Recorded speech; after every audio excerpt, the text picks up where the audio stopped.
I knew something was wrong the night my mother-in-law stood over my son's crib and whispered, "You don't need her. You have me." I was supposed to be asleep. I wasn't.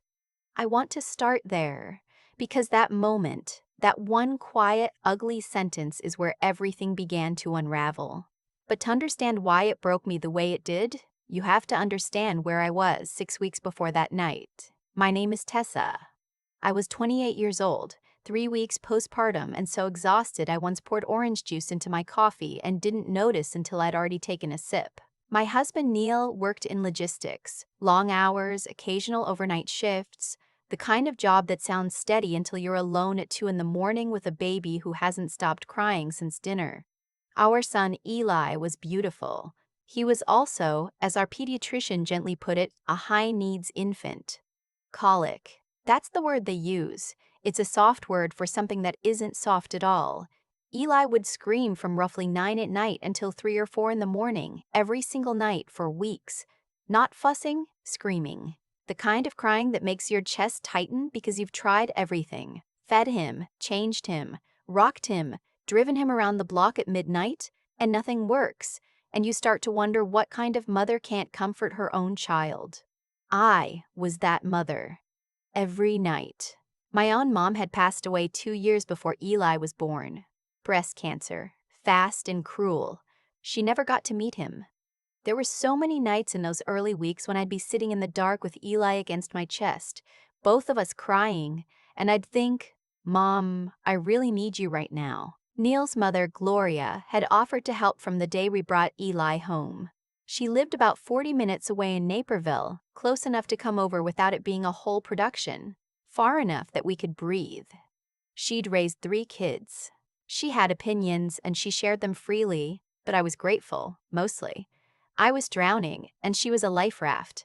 That's the part I keep coming back to. She was a life raft. But somewhere along the way, I stopped noticing that the life raft had started pulling me under. It happened gradually. The first few weeks, Gloria would come over in the afternoons, hold Eli while I slept, bring casseroles and glass containers with my name written on the lids in masking tape. It felt like love. It felt like exactly what I needed. But then the comments started. "Are you sure he's getting enough? He seems hungry. Maybe your milk isn't rich enough. You shouldn't hold him so much. You'll spoil him. He needs a schedule, Tessa. Babies thrive on routine." I raised Neil on a schedule and he slept through the night at 6 weeks. I'd nod and smile and then go cry in the bathroom afterward because I was too tired to argue and too desperate for her help to risk losing it. Neil didn't see it. Or he saw it and didn't know what to do with it. When I tried to bring it up, he'd say, "That's just how she is. She means well." And I believed him because I wanted to believe him, because the alternative, that the person I was relying on most didn't actually have my son's best interests at heart, was too frightening to sit with. The night I'm going to tell you about happened on a Tuesday in late January. Neil had an overnight shift. He'd kissed me at 5:30, told me Gloria was coming at 7 to help with the evening feeding, and said he'd be back by 6 in the morning.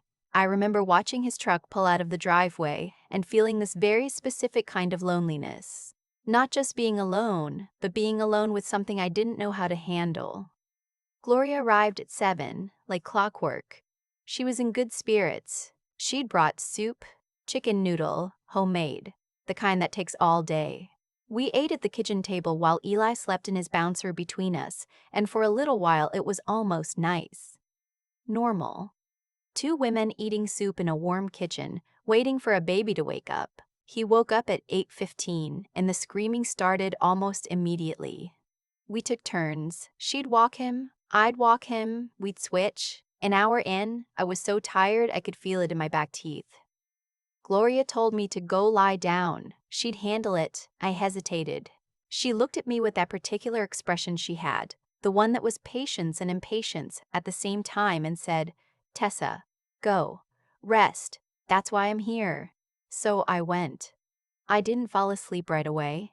I lay in the dark and listened to Eli crying down the hall and told myself it was okay. He was with his grandmother. He was safe. After maybe 20 minutes, the crying began to slow. I felt my body start to release. I was almost out. And then I heard her voice. She was in his room. The baby monitor was on the nightstand, one of those older ones, just audio, and it picked up everything. I heard her footsteps, the creak of the floorboards, and then her voice, low and close, like she was leaning right over his crib. "Stop it," she said. Not loudly, quietly. The kind of quiet that's worse than loud. I went still. "Stop it right now. You're fine. There is nothing wrong with you. You're doing this for attention and it needs to stop." Eli let out another cry, that desperate, exhausted sound he made when he'd been at it for hours. And I heard a sharp noise, a slap. Not hard enough to be unmistakable, just hard enough for me to sit straight up in bed, heart slamming, thinking, did I just hear what I think I heard? The monitor crackled. Eli went quiet, not the kind of quiet where a baby settles, the kind of quiet that doesn't feel right. I was down the hall in 4 seconds. Gloria was standing at the crib, her back to me, her hand resting on the railing.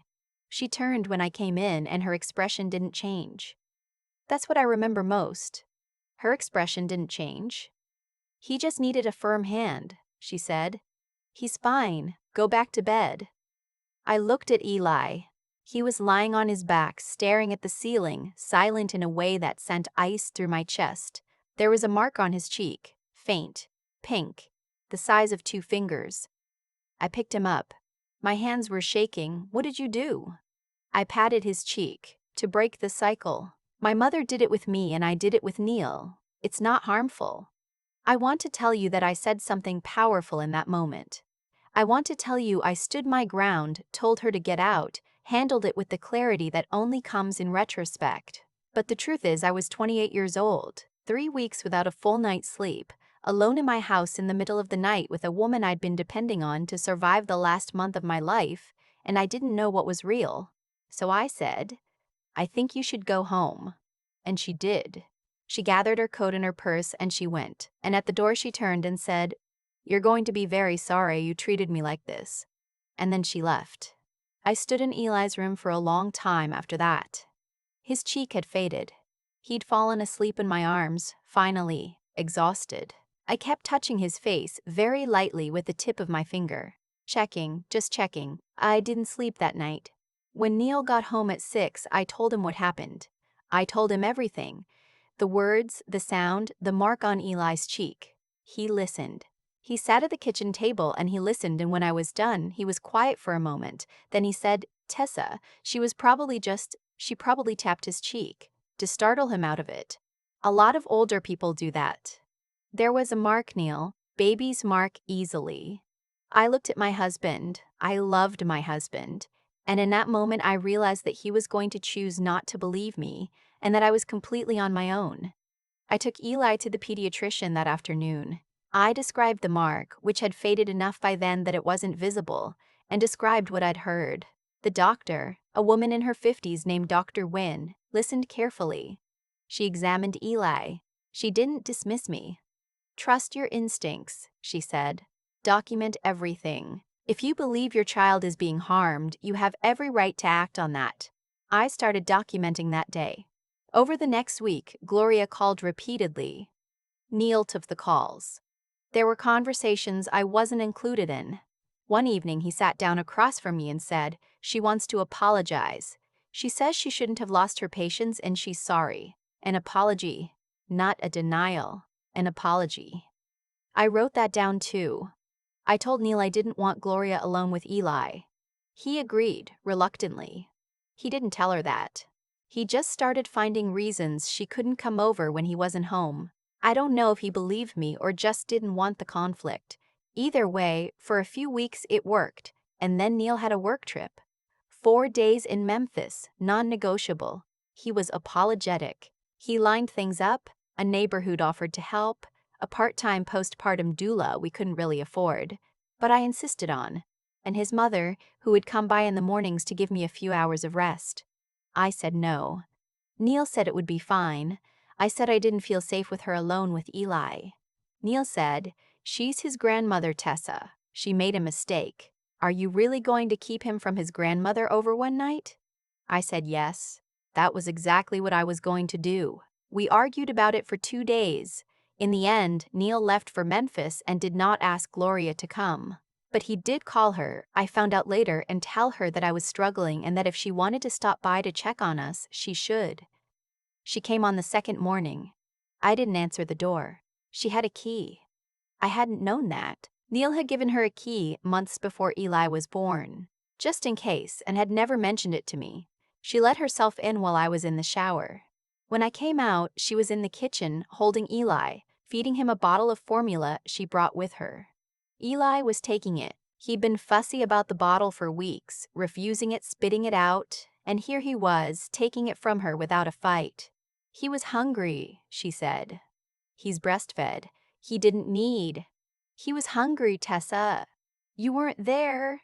I took Eli from her arms without saying anything else. I walked to the front door and held it open. She left. This time she didn't say anything. That afternoon, Eli was different, sluggish. He slept more than usual, which I might have celebrated 3 weeks earlier but now thought wrong. His eyes, when he opened them, looked glassy. I told myself I was paranoid. I told myself I was a sleep-deprived new mother who had convinced herself her mother-in-law was a monster. By 6 o'clock he had a fever. By 7 he wouldn't wake up fully when I tried to rouse him for a feeding. I called 911. In the ER they took him immediately. There were questions. So many questions and tests, and at some point a doctor came and told me that Eli had been given something. Not formula. There was something in the bottle, something sedating, and his body was small enough that it had hit him hard. I don't have a word for what I felt in that moment. There isn't one. I called Neil from a chair in the pediatric ER while Eli was being monitored, and I said, "Your mother drugged our son." And I heard the sound Neil made and I finally knew that he believed me. The police came. I gave them everything. The documented incidents, the dates, the apology text Gloria had sent Neil that he'd shown me and I'd photographed. Dr. Nguyen's name, all of it. They went to Gloria's house that night. She didn't deny giving him a bottle. She said she'd added a small amount of an herbal supplement. Something she said she'd used with all 3 of her own children, because he was colicky and it would help him sleep. She said she was trying to give me a break. She was arrested. The charge was endangerment of a child. Her attorney got it down, eventually, to negligent administration of a substance. She entered a plea. She was sentenced to 2 years of probation, a fine, and mandatory parenting education classes. No prison time. She never spent a single night in jail. I want to be honest with you about what that felt like, because I think sometimes these stories smooth over the part where justice is partial and inadequate and you have to decide what to do with that. I sat in that courtroom and I watched her receive her sentence and I thought, my son was unconscious on an ER table. He was 7 weeks old. And you were going home tonight. Neil and I separated 4 months after the sentencing. It wasn't dramatic. It was quiet and sad, and it came from the specific grief of 2 people who had seen each other fail the same test and couldn't find their way back from it. He had not believed me. That was the thing I couldn't get around. He had not believed me, and Eli had been hurt, and now we were here. The divorce was finalized the following November. Neil has visitation. He is, when it is just him and our son, a good father. I've had to hold those 2 things at the same time. The good father and the man who gave his mother a key and told her to come over when he knew I'd said no. I'm still learning how to do that. Gloria is not permitted contact with Eli. There is a court order. She has not attempted to violate it as far as I know. For a long time, I carried a specific kind of anger. Not the hot kind, but the cold kind. The kind that sits in your chest like a stone and doesn't go anywhere. I was angry at Gloria, obviously. But I was also angry at myself for how long I let things go on. For how many times I nodded and smiled because I needed her help and didn't want to lose it. For how long I stayed silent. Here's what I know now, on the other side of it. The exhaustion of new motherhood is real, and it is weaponizable. People who want to control you will wait for the moments when you are most depleted, most desperate, most willing to accept help from any source. The help and the harm can come from the same hands. That is the thing no one tells you. You're so focused on keeping your baby alive that you don't always see what's being taken from you in exchange. Eli is 3 now. He's loud and stubborn and obsessed with garbage trucks to a degree that genuinely concerns me. He is healthy. He does not remember that night, and I am grateful every day for that specific mercy. I still sleep with the baby monitor sometimes, even though he's too old for it. I don't know if that will ever fully go away, but when I check on him in the dark and watch his chest rise and fall and see his face completely peaceful, I think about that night in the ER, and I think about how close it was, and I feel something I can only describe as a cold, clear gratitude. The kind that doesn't ask for anything. The kind that just is. She told the police she was trying to give me a break. My son was unconscious on a table.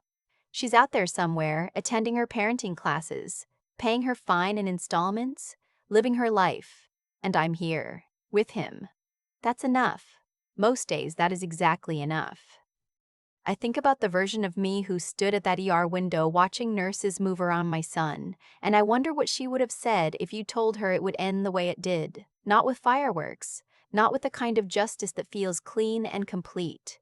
Just with a fine, some probation, and a court order that I have to trust will hold. I don't say that to be bitter. I say it because I think it's important to be honest about what winning actually looks like sometimes.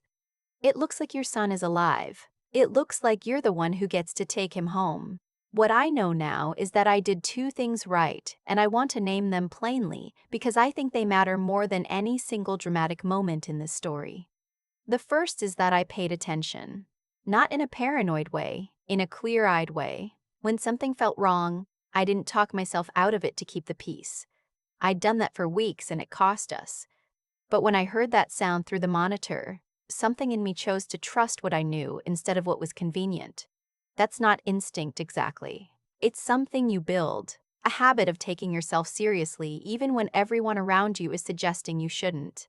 I had to fight for that habit in real time, exhausted and alone at 2 in the morning, and I want every mother reading this to know that fighting for it is worth it. The second thing I did right was document. That might sound small, it isn't. The text where Gloria apologized, the one she sent Neil thinking I'd never see it, that became part of a file I handed to the police.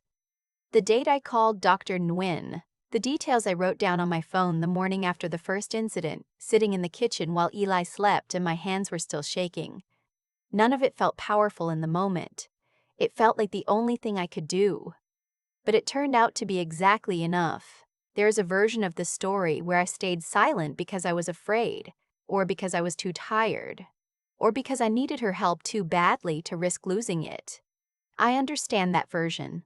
I lived close to it for longer than I should have. The exhaustion of those early weeks is something that gets used against you by people who know how to read a depleted person. Gloria knew. She waited. She helped with one hand and she tested with the other, and she kept going until the moment I stopped letting her. What I want to say to anyone who finds themselves in a similar place, not necessarily this exact situation, but any situation where someone's help starts to cost you something you can't quite name, is this: the discomfort you feel is information. You don't need a dramatic incident to justify trusting it. You're allowed to act on a feeling before it becomes a fact. Eli doesn't remember any of it. He's 3.